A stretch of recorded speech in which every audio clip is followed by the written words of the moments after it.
Poynting theorem ये कहती है कि एनर्जी जो है वो कंजर्व रहती है। कुल मिला के पॉइंटिंग थ्योरम जो एनर्जी कंजर्वेशन को हमें बताती है। तो हमें ये बहुत अच्छे से पता है कि जो मैग्नेटिक फील्ड है वो मैग्नेटिक फील्ड के अंदर कोई भी वर्क नहीं होता। रीज़न बीइंग कि जो काइनेटिक एनर्जी है वो कंजर्व हो जाती है, या ऐसा कह लो फोर्स और डिस्प्लेसमेंट एक दूसरे के परपेंडिकुलर हो जाता है। तो परपेंडिकुलर हो जाते हैं तो एफ डॉट डी एस से वहाँ पर वर्क डन जीरो होता है। तो मैग्नेटिक फील्ड के अंदर कोई भी वर्क नहीं होता, ये हमें पता है। तो जो काम होगा एक्सेलरेटेड चार्ज पार्टिकल के ऊपर वो केवल और केवल किसकी वजह से होगा? इलेक्ट्रिक फील्ड की वजह से होगा। किसकी वजह से होगा? इलेक्ट्रिक फील्ड, क्योंकि यहाँ पर दोनों मैग्नेटिक फील्ड है। एक तो मैग्नेटिक फील्ड है, एक इलेक्ट्रिक फील्ड, और साथ में क्या है यहाँ? एक्सीलरेटेड चार्ज है। तो मैग्नेटिक फील्ड कोई काम कर नहीं रहा है, तो काम कौन करेगा? Electric field. तो एक्सीलरेटेड चार्ज के ऊपर जो काम करेगा वो कौन करेगा? इलेक्ट्रिक फील्ड करेगा। तो work done on charge particle due to electric field हमें निकालना होता है, और वहां से हमारे पास ये इक्वेशन बन जाती। तो पॉइंटिंग थ्योरम, तो this theorem tells us about energy conservation. This theorem tells us about energy conservation. ये थ्योरम हमें एनर्जी कंजर्वेशन के बारे में बताती है। ठीक है, ये थ्योरम हमें एनर्जी कंजर्वेशन के बारे में बताती है। हमें बहुत अच्छे से पता है, we know that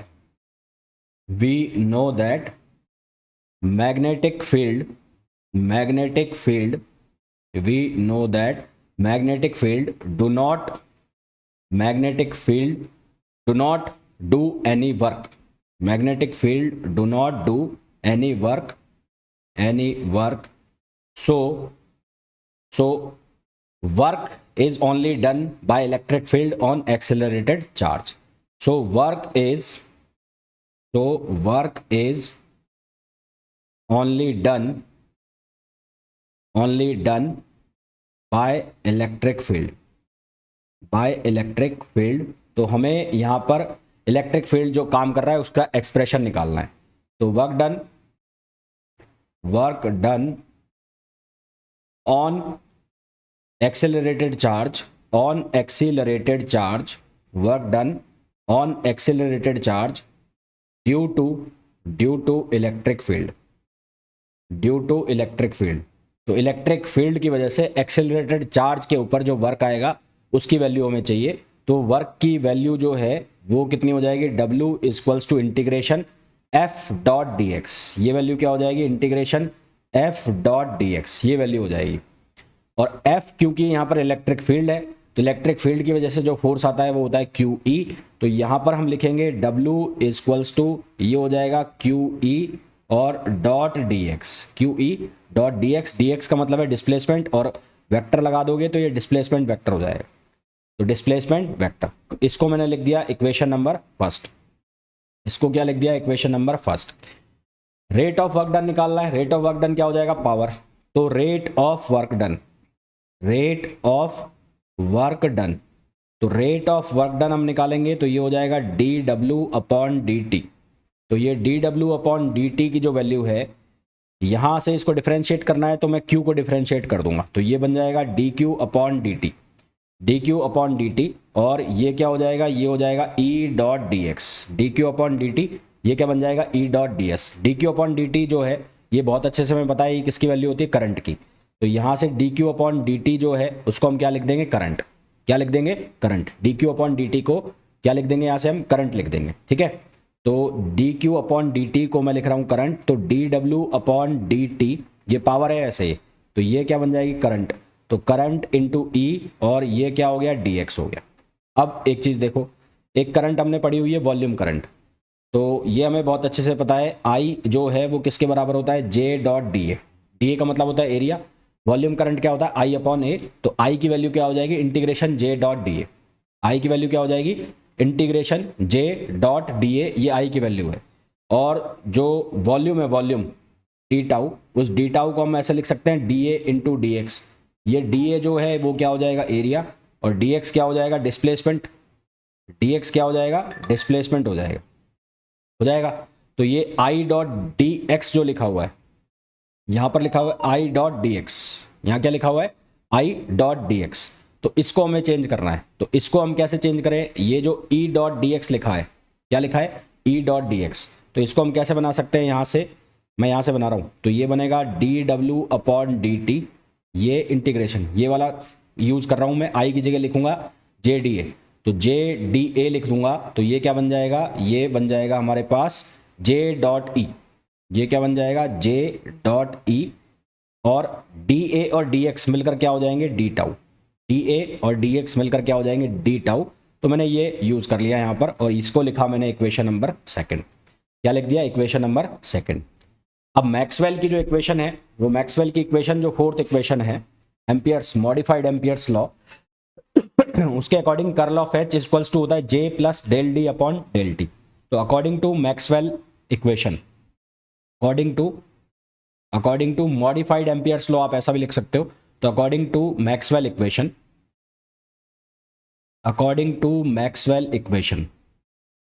तो मैक्सवेल इक्वेशन के अकॉर्डिंग curl of H equals to J plus del D upon del T, ऐसा होता है।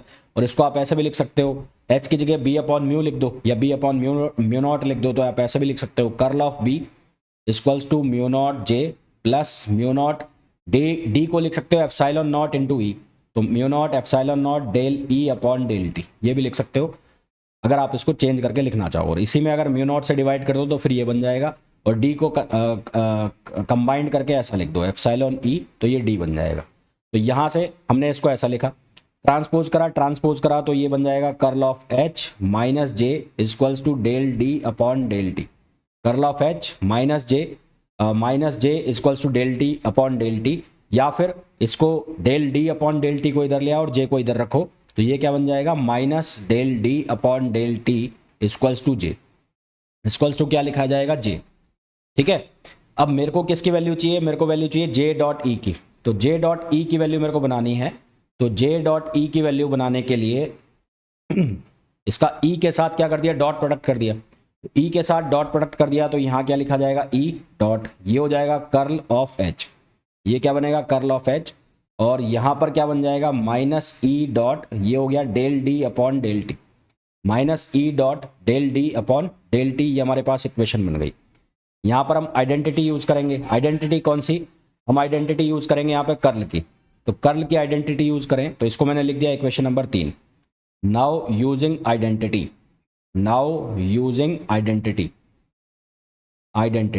तो आइडेंटिटी यूज करें, तो आइडेंटिटी कर्ल ई क्रॉस एच, यानी कि ए डॉट बी, है ना, ये ई क्रॉस एच है, और इसका हम क्या कर रहे हैं, डाइवर्जेंस कर रहे हैं। तो यहाँ ये क्या लिखा जाएगा, ये लिखा जाएगा कर्ल ऑफ ई, ये लिखा जाएगा कर्ल ऑफ ई, और एच के साथ इसका हो जाएगा डॉट प्रोडक्ट, और माइनस ई, और ये हो जाएगा curl of H, E curl of H. तो यहाँ क्या लिखा हुआ है, ई कर्ल ऑफ एच लिखा हुआ है, तो ई डॉट, ये डॉट प्रोडक्ट में है, तो यहाँ पर भी ये डॉट में ले लो, तो ये हो जाएगा E dot curl of H, transpose कर रहा हूँ मैं, तो ई इधर आ गया, तो ये आ जाएगा क्या, curl of E dot H, और ये आ जाएगा ई क्रॉस एच, है ना, ये क्या आ जाएगा, ई क्रॉस एच, और इसको लिख देंगे हम इक्वेशन नंबर 4। तो इसको हम क्या लिख देंगे, इक्वेशन नंबर 4। अब ये 3 और 4 का यूज करना है, मेरे को ये वाली वैल्यू की जगह ये सब्स्टिट्यूट करना है। तो from equation 3 and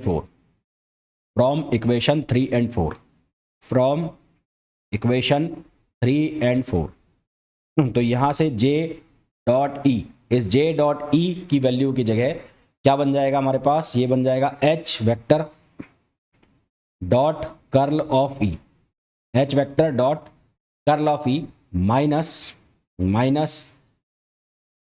H cross E, और minus E del D upon del T, यहाँ पर माइनस ई, और ये क्या आ गया, del D upon del T, ये हमारे पास बन गया। ठीक है, अब मैक्सवेल की जो थर्ड इक्वेशन है उसके अकॉर्डिंग कर्ल ऑफ ई किसके बराबर होता है, minus del B upon del T के बराबर होता है। तो फ्रॉम मैक्सवेल थर्ड इक्वेशन, जिसको फैराडेज लॉ भी कहते हैं, Maxwell third equation, curl of E किसके बराबर होता है, minus del B upon del T. तो ये कर्ल ऑफ ई लिखा है, इसकी जगह मैं क्या डाल दूंगा, minus del B upon del T. तो हमारे पास क्या बन जाएगा, यहाँ से बन जाएगा जे डॉट ई, ये क्या हो जाएगा J dot E, J dot E, J dot E equals to ये हो जाएगा minus H dot del B upon del T, H dot del B upon del T. और ये हो गया, इसको मैं पहले लिख रहा हूँ तो ये बन जाएगा minus E dot del D upon del T, और इसको मैं लास्ट में लिख रहा हूँ माइनस, ये हो गया एच क्रॉस ई, एच क्रॉस ई, इसको मैंने लास्ट में लिख दिया। और ये इक्वेशन हो गई कौन सी हमारे पास, 4, और ये हो गई 5। ये इक्वेशन नंबर कौन सी हो गई, 5। ये 5 नंबर की जो वैल्यू है इसको हम कहाँ पे रखेंगे, 2 नंबर में। तो from equation 5 and 2, from equation 5 and 2, तो 5 एंड 2 का जब हम यूज़ करेंगे तो हमारे पास जो वैल्यू आ रही है वो आ रही है D W upon D T. तो ये D W upon D T की जो वैल्यू है ये क्या बनेगी, इंटीग्रेशन यहाँ पर माइनस एच और del B upon del T, minus E dot del D upon del T, minus E dot del D upon del T, और माइनस ये ग्रेडियंट एच क्रॉस ई, और ये पूरा का पूरा ब्रैकेट बंद, और यहाँ पर क्या है डेल्टा।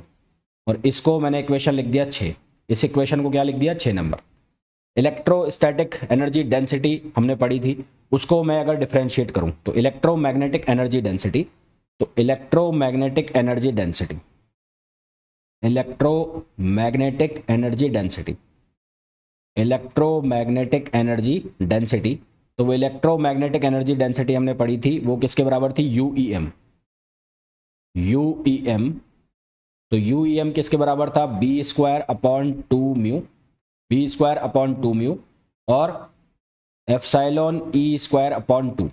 इसको यदि मैं डिफरेंशिएट कर देता हूँ टी के रेस्पेक्ट में, तो ये क्या बनेगा, ये बनेगा D U E M upon D T बराबर, ये किसके बराबर हो जाएगा, इसको डिफरेंशिएट करोगे तो ये बनेगा एप्सिलॉन ई, एप्सिलॉन ई और D E upon D T, D E upon D T, epsilon E और D E upon D T, plus यहाँ पर क्या बन जाएगा, ये बन जाएगा बी अपॉन म्यू, और ये बन जाएगा D B upon D T, B upon mu, और ये बन जाएगा D B upon D T. ठीक है, B upon mu D B upon D T, ये वैल्यू बन जाएगी।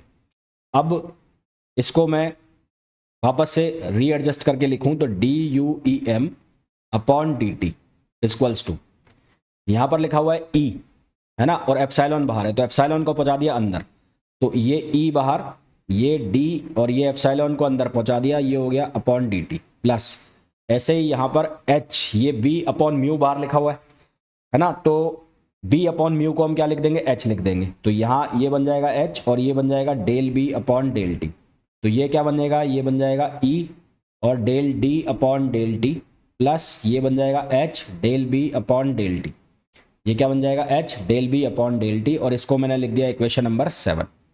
क्या लिख दिया, इक्वेशन नंबर 7 लिख दिया। अब ये वैल्यू को हम कहाँ डाल देंगे, 6 नंबर में, कहाँ पर डाल देंगे, 6 नंबर में ये वैल्यू डालेंगे।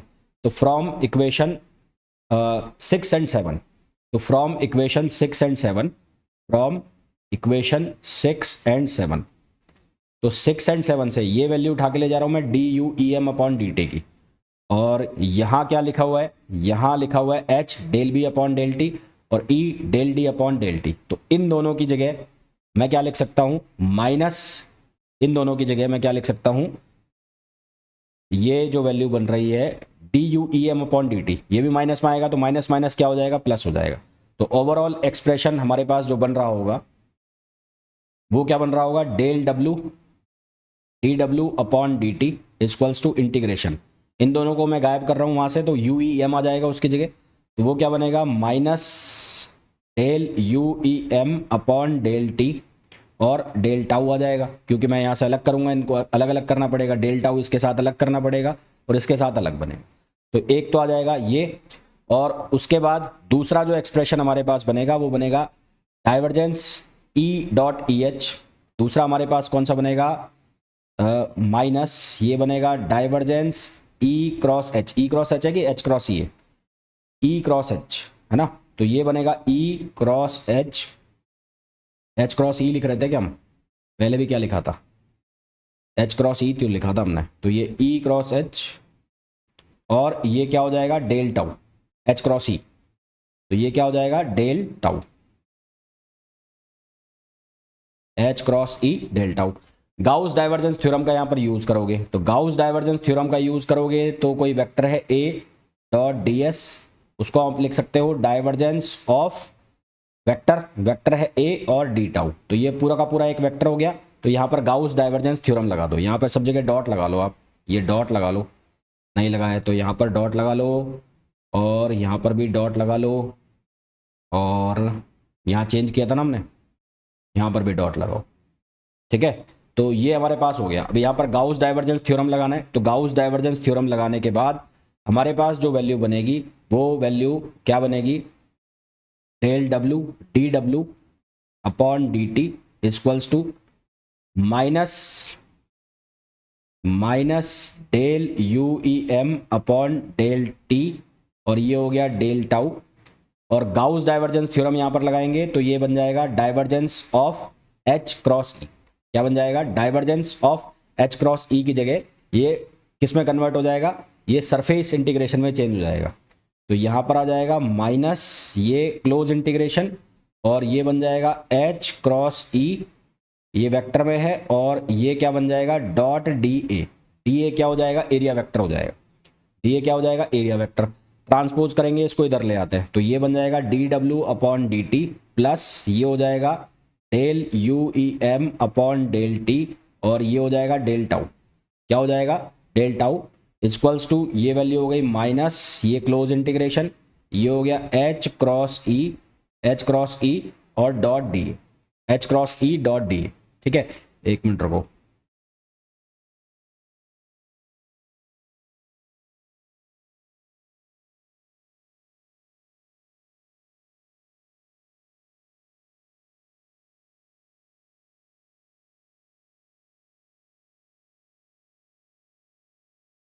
अब इसको सिर्फ कुछ नहीं करना है हमें, इसको एडजस्ट करना है और आंसर बनाना है हमें। तो हमारे पास ये D W upon D T एक एक्सप्रेशन बन रहा है, एक बन रहा है del U E M upon del T del tau. तो D W upon D T को हम ट्रांसपोज करके उधर ले जाते हैं।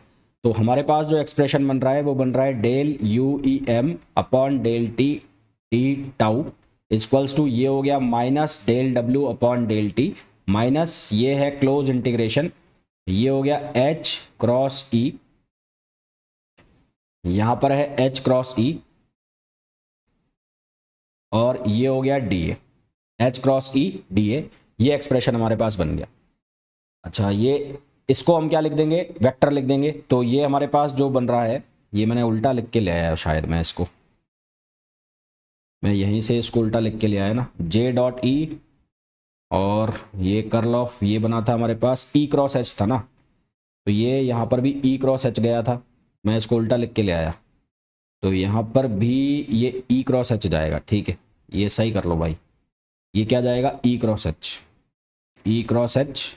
यहाँ पर भी ये क्या जाएगा, ई क्रॉस एच, ई क्रॉस एच। फिर इसके आगे वाले जो स्टेप्स हैं उसमें भी क्या जाएगा, ई क्रॉस एच, ई क्रॉस एच। और इसके आगे वाला जो स्टेप है यहाँ पर भी ये ई क्रॉस एच हो रहा होगा, यहाँ पर भी ई क्रॉस एच हो रहा होगा, और यहाँ पर भी ई क्रॉस एच हो रहा होगा। तो ये बन रहा होगा ई क्रॉस एच, ये बन रहा होगा ई क्रॉस एच, यहाँ पर भी बन रहा होगा ई क्रॉस एच, और इसके आगे वाले जो एक्सप्रेशन है यहाँ पर भी बन रहा होगा ई क्रॉस एच। तो ये ई क्रॉस एच जो है ये कहलाएगा पॉइंटिंग वेक्टर। तो ये जो है ई क्रॉस एच ये बनेगा पॉइंटिंग वेक्टर। ठीक है, ये वैल्यू किसकी बनेगी, पॉइंटिंग वेक्टर, पॉइंटिंग वेक्टर। ई क्रॉस एच जो है वो बनेगा पॉइंटिंग वेक्टर, जिसको हम किससे लिख देंगे, एस से। तो इसको हम किससे लिखेंगे, एस। तो हमारे पास एक्सप्रेशन बनेगा del U E M upon del T D tau equals to minus del W upon del T, minus del W upon del T, और क्लोज इंटीग्रेशन ये ई क्रॉस एच जो है ये बन जाएगा पॉइंटिंग वेक्टर। तो ये हो जाएगा एस वेक्टर और dot D A, S vector dot D A. ये जो पूरी की पूरी थ्योरम बनी है, इस थ्योरम को हम नाम देते हैं पॉइंटिंग थ्योरम। इस थ्योरम को हम क्या नाम देते हैं, पॉइंटिंग थ्योरम। ये पॉइंटिंग थ्योरम में जो फर्स्ट टर्म है, पहला टर्म dw/dt, ये रिप्रेजेंट करता है लॉस इन मैकेनिकल एनर्जी, है ना, लॉस इन मैकेनिकल एनर्जी। और दूसरा जो टर्म लिखा हुआ है s.da, तो सेकंड टर्म जो रिप्रेजेंट करता है वो रिप्रेजेंट करता है flow of energy through surface, वो रिप्रेजेंट करता है flow of energy through surface. और पॉइंटिंग वेक्टर जो लिखा हुआ है s, वो रिप्रेजेंट करता है फ्लो ऑफ एनर्जी। तो ये जो पूरी की पूरी इक्वेशन है, इस इक्वेशन को हम कहते हैं पॉइंटिंग थ्योरम। तो ये पॉइंटिंग थ्योरम में जो पहला टर्म है ये रिप्रेजेंट करता है rate of loss of mechanical energy, of mechanical energy, mechanical energy. और ये वाला जो टर्म है ये रिप्रेजेंट करता है flow of energy, flow of energy through close surface, through close surface. तो ये रिप्रेजेंट करता है flow of energy through close surface को, ठीक। और ये थ्योरम जो बन जाती है, इस थ्योरम को हम कहते हैं पॉइंटिंग थ्योरम, जो कि एनर्जी कंजर्वेशन को बताती है। जो किसको बताती है? एनर्जी कंजर्वेशन को बताती है, ठीक है। अब इससे आगे बढ़ते हैं। तो टोटल एनर्जी जो होती है वो किसके बराबर होती है? U E M plus mechanical energy. तो टोटल एनर्जी जो हमारे पास बन रही है, टोटल एनर्जी, तो टोटल एनर्जी जो हमारे पास बन रही है यू, वो किसके बराबर होती है? U E M plus U mechanical, U E M plus U mechanical, ये टोटल एनर्जी है। तो अब हम क्या कर सकते हैं, जो dw/dt लिखा है हमने क्या लिखा है? dw/dt। तो उसको अगर मैं ट्रांसपोज करके इधर ले आऊं, तो उधर क्या लिखा हुआ है? Del w/del t, energy density लिखी हुई है ना, वो ये लिखा हुआ है एनर्जी डेंसिटी के फॉर्म में। अगर हम लिखे टोटल एनर्जी डेंसिटी, इसको डेंसिटी लिख लो, तो टोटल एनर्जी डेंसिटी हमारे पास लिखा हुआ है dw/dt। तो वर्क भी एक तरह से क्या है? एनर्जी है, एनर्जी है। और इसको मेरे को डेंसिटी में बदलना है, तो इसको किससे मल्टीप्लाई करना पड़ेगा? वॉल्यूम से। भाई यू जो है यू एम मेरे को लिखना है, तो यू एम किसके बराबर होगा? W/v। तो W किसके बराबर होगा? U M into V, U M into we.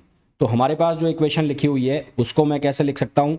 इसको मैं लिख सकता हूँ, यहाँ क्या लिखा हुआ है? ये लिखा है integration del U E M upon del T.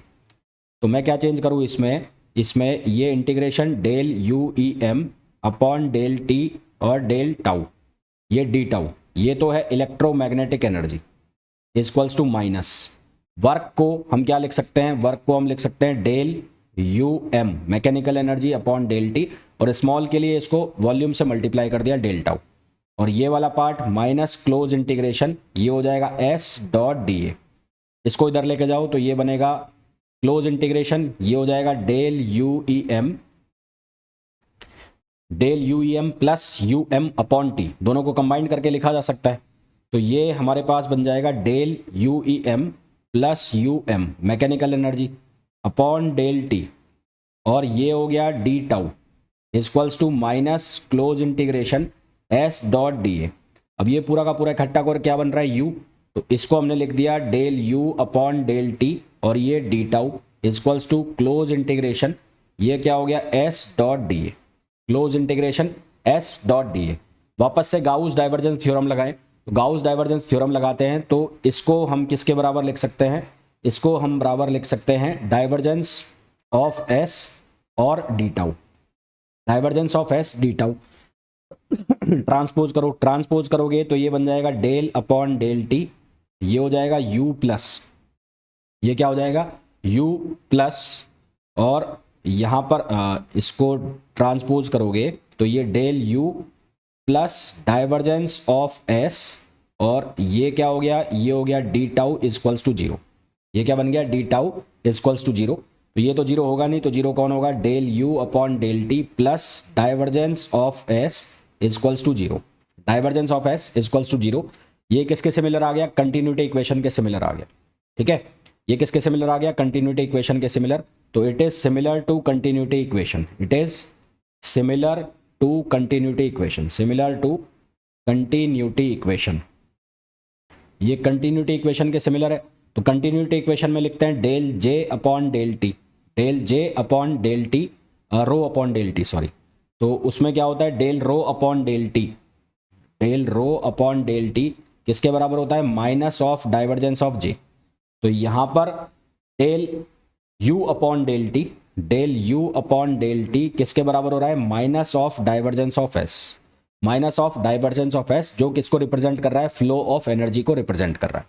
ठीक है, किसको रिप्रेजेंट कर रहा है, फ्लो ऑफ एनर्जी को रिप्रेजेंट कर रहा है, और flow of energy energy density के लॉस के बराबर हो रही है। तो इसको हम बोलते हैं पॉइंटिंग थ्योरम।